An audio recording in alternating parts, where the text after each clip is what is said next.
जी पूरा का पूरा ऑल्टर बनाया गया है। ये देख सकते हैं आप इसकी कितनी ज़्यादा बड़ी हाइट है।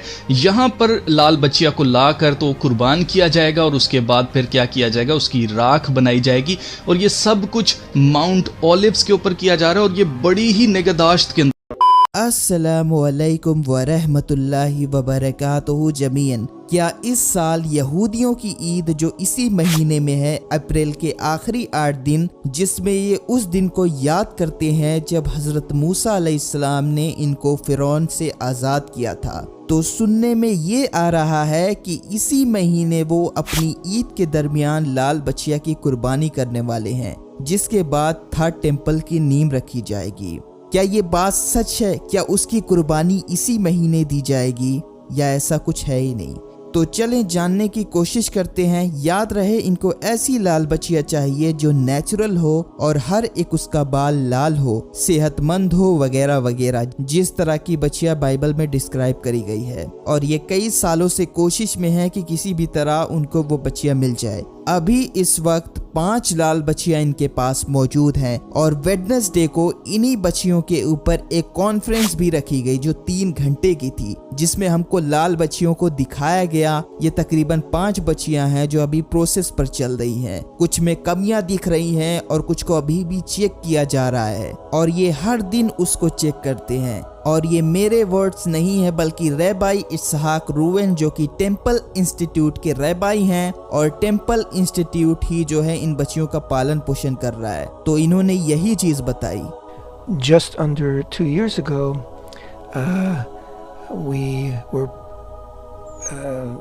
we cooperated in bringing 5 young red heifers into Israel from the state of Texas. And they're being raised here. They're in Shiloh right now, and we've been tracking their status, and I can't give you anything definite about their status, meaning are they still kosher, are they still completely red, and not all of them are. So some of them are already no longer valid candidates, other ones are, there's a bit of uncertainty, which is the best I can describe right now, but don't be in despair, because as long as we are in the process of raising and red heifers and encouraging more red heifers, we'll get there. और ये वही 5 है जिनको Texas से लाया गया था कई साल पहले ही, और अभी इतना सारा हंगामा हुआ। तो पालन पोषण यही कर रहे हैं और रैबाई का ये भी कहना था कि इन्हीं लाल बच्चियों से और भी बच्चे पैदा करने की कोशिश करेंगे। अभी इस वक्त ये बच्चिया सिलो में मौजूद है और ये कॉन्फ्रेंस भी वहीं रखी गई थी। ये यरूशलेम से कुछ ही दूरी पर है। ये जगह भी यहूदियों के लिए मुकद्दस है क्योंकि ये कनान का एक टाउन हुआ करता था और कनान को फतह करने के बाद यहूदियों का जो टैबरनेकल टेंट हुआ करता था, जो इनका चलता फिरता टेम्पल था, जिसको ये मूसा के दौर से लेकर घूम रहे थे, फर्स्ट टेम्पल के बनने से पहले उसको इन्होंने यहीं पर सेट किया था। टाइम ऑफ जजेस के वक्त तकरीबन 300 साल से भी ज्यादा तक यहूदी यहीं इबादत करते थे अपने इस टेंट के अंदर। और उसी दौर में आते आते सुलेमान अलैहिस्सलाम ने टेम्पल को भी बनवाया। तो ये जगह इनके लिए काफी मुकद्दस है और इन्होंने इन लाल गायों को यहीं पर रखा है। अब जो कॉन्फ्रेंस हुई वेडनेसडे को, उसमें ज्यादा कुछ नहीं था, बस इन्होंने इसी पर बात करी कि लाल बच्चिया उनके लिए क्यों अहम है, वो कैसे उसको जलाकर उसकी हड्डियों को साफ पानी में मिक्स करके कैसे खुद को पाक करेंगे, इन सारी चीजों पर बात हुई। पर कहीं पर भी ये नहीं बताया कि ये बच्चिया बिल्कुल परफेक्ट है कुर्बानी के लिए और फला फला दिन इसकी कुर्बानी करेंगे। कुछ लोग ये भी कह रहे हैं कि इनका अल्टर तैयार हो चुका है जहां पर ये लाल बच्चिया की कुर्बानी करेंगे। जी पूरा का पूरा ऑल्टर बनाया गया है। ये देख सकते हैं आप इसकी कितनी ज़्यादा बड़ी हाइट है। यहाँ पर लाल बच्चिया को लाकर तो कुर्बान किया जाएगा और उसके बाद फिर क्या किया जाएगा, उसकी राख बनाई जाएगी और ये सब कुछ माउंट ओलिव्स के ऊपर किया जा रहा है। असल में ये सब CBS न्यूज से शुरू हुआ, जहां इन्होंने अपनी एक वीडियो के अंदर मॉडल अल्टर को दिखाया और ये कहा कि ये रियल अल्टर है जहां पर लाल बच्चिया की कुर्बानी करी जाएगी।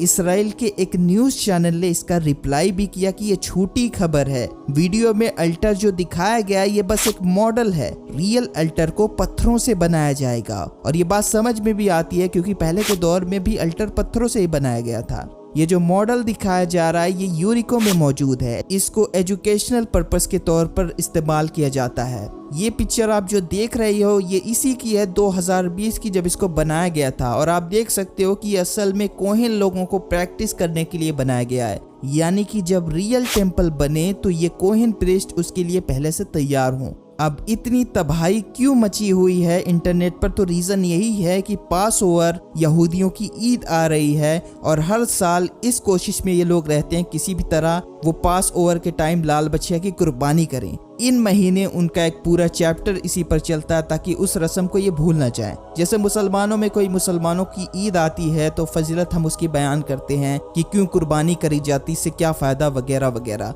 तो इनकी ये ईद है और ये कोशिश में है कि किसी तरह उस रस्म को भी पूरा किया जाए जो 1000 सालों से नहीं कर पा रहे हैं, जिसको बाइबल हुक्म देती है करने के लिए।